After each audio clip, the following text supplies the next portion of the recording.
Hola, en este primer video vamos a introducirnos en otros aspectos de la física que forman parte del segundo grupo de contenidos del segundo lapso. Vamos a hablar de dinámica. Con la mayoría de ustedes ya lo vimos en clase. Para los que no estuvieron, pueden enterarse por aquí de qué trata este nuevo tema, y para los que estuvieron en clase les puede servir de repaso. Lo que vimos anteriormente, el primer lapso y la primera parte del segundo lapso, respecto a cinemática, era el estudio que hacemos desde la física del movimiento. Estudiamos el movimiento sin tener en cuenta cuál es la causa que lo produce o lo modifica. Es decir, por qué un objeto que está en reposo comienza a moverse. Si está moviéndose, por qué modifica su velocidad, su dirección, qué es lo que hace que ocurran estos fenómenos. De una forma más amplia y más correcta, lo que decimos es el estudio de la modificación del estado de movimiento. Es decir, no estudiamos el movimiento en sí, sino por qué se modifica, qué es lo que hace que un objeto modifique su estado de movimiento. Eso es el objeto de estudio de dinámica. Ustedes vieron algo el año pasado. Este año vamos a ver lo mismo, vamos a tomar como base lo que vieron el año pasado, con alguna pequeña ampliación respecto a conceptos y fundamentalmente en los cálculos, ya que ahora manejamos una cantidad de herramientas matemáticas como es la trigonometría y el trabajo de vectores en dos dimensiones. Si hablamos de que la dinámica analiza el motivo por el cual un objeto cambia o modifica su estado de movimiento, podemos llegar a la conclusión, en clase siempre ha habido respuestas acertadas, de que la causa que modifica el estado de movimiento de un objeto es la aplicación de una fuerza externa. O sea, cuando se aplica una fuerza externa a un objeto, este modifica su estado de movimiento. Por el contrario, o dicho de otra manera, si un objeto modifica su estado de movimiento es porque hay necesariamente la aplicación de una fuerza externa. Entonces luce como natural que lo primero que hagamos es una breve descripción, un análisis de qué es una fuerza. Una fuerza, podemos decir en general que no hay una definición, concreta de lo que es una fuerza. Las fuerzas aparecen en los procesos químicos, las fuerzas aparecen en los procesos biológicos, y cada área de la ciencia tiene una definición, una forma de explicación del concepto de fuerza. Para nosotros, en física, una fuerza siempre surge de la interacción o de la acción mutua entre dos objetos. Es decir, cuando yo quiero aplicar una fuerza sobre un objeto, necesito hacerlo con otro. No hay una fuerza aislada de la relación o de la interacción de los objetos. Nadie vio una fuerza, ahí va una fuerza, oh, aquella es una fuerza. No. La fuerza es el efecto que produce la interacción entre dos objetos. Por eso las llamamos las fuerzas que están dentro del ámbito de estudio de la física, fuerzas de interacción. Estas fuerzas de interacción son de diversa índole y siempre surgen, repito, de la acción mutua entre dos objetos. Todos los objetos de la naturaleza están en permanente interacción con otros objetos que están más o menos cercanos. Pueden estar en contacto o no. Ya vamos a ver que hay fuerzas que actúan a distancia. Bien, tras un breve paréntesis para editar algunas cositas de la primera parte y cambiar el fondo porque se veía muy feo, vamos a continuar con nuestro estudio de las fuerzas. Hablábamos de las fuerzas de interacción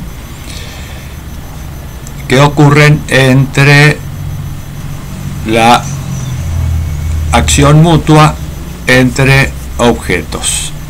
Pueden ser, estas fuerzas pueden ser de atracción o de repulsión, según los casos. Las agrupamos en tres grupos, valga la redundancia, las reunimos en tres grupos por sus características particulares.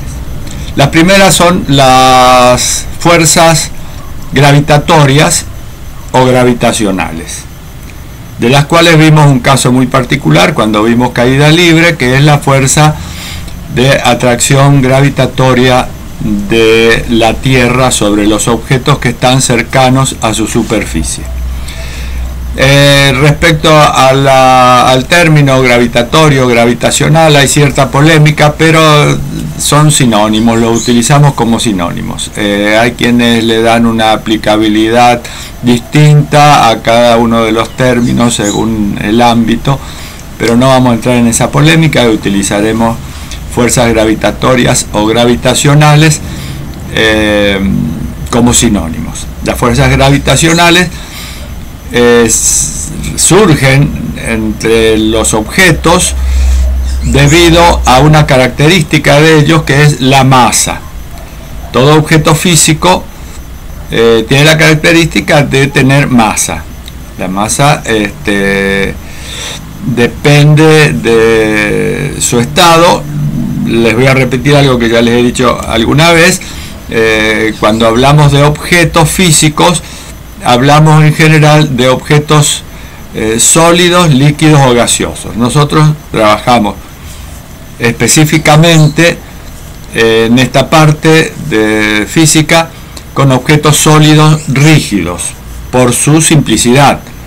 Si bien los fenómenos se repiten en los niveles de líquidos y de gases, aparecen ciertos factores que complican un poquito su estudio. Entonces nos referimos habitualmente a objetos físicos sólidos, rígidos. Lo de rígidos es porque no tenemos en cuenta la deformación que siempre existe, aunque sea muy pequeña, al aplicar una fuerza sobre un objeto.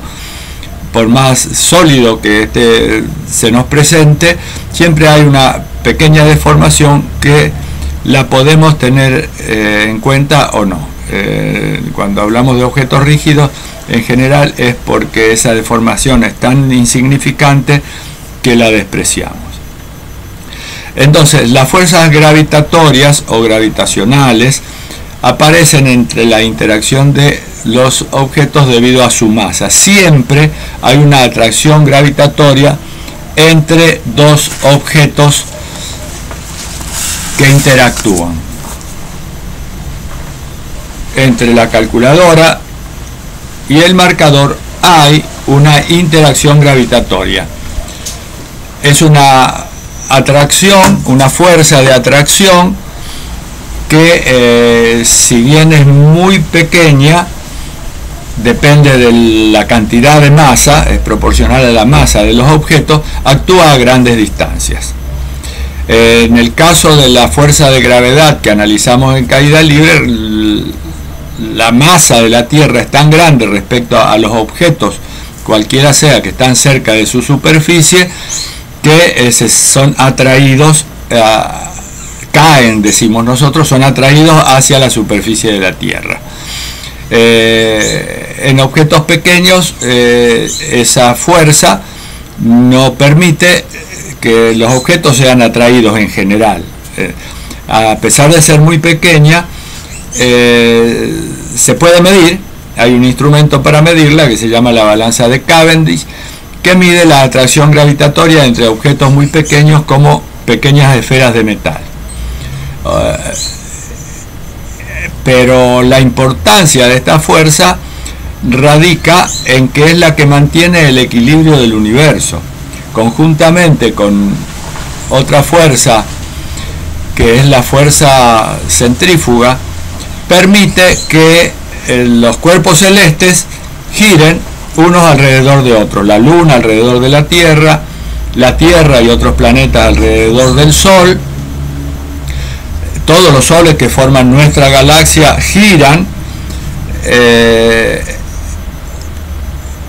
y se dirigen en su giro en una trayectoria en espiral hacia una estrella lejana donde llegaremos dentro de varios millones de años.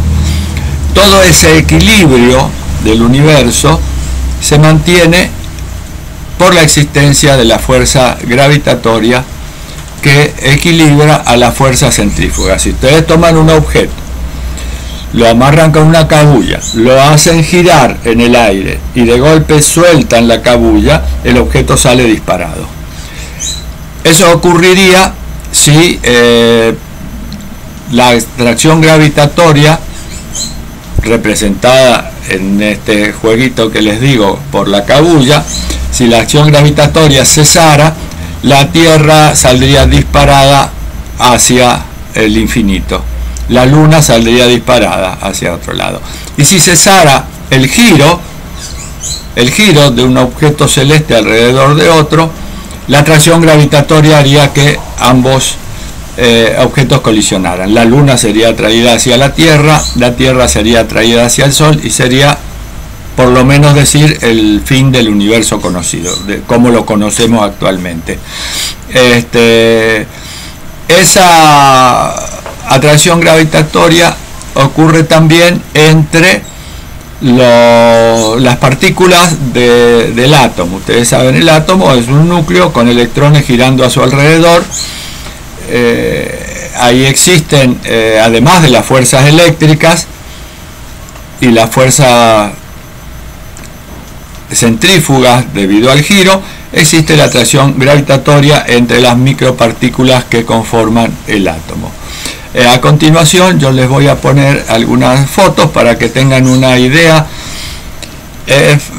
Fundamentalmente, ustedes saben, la Luna alrededor de la Tierra alrededor del Sol, etcétera, y lo habrán visto en fotos. Pero voy a poner un grupo de fotos donde nos ubicamos respecto a nuestro mundo, respecto al universo en general, para que veamos qué cosa tan infinitamente pequeña somos en ese mundo donde hay miles de galaxias como la nuestra o millones, y donde nos ubicamos, generalmente nos sentimos los seres humanos como centro del universo, y para que pensemos un poco si esto es o no es cierto.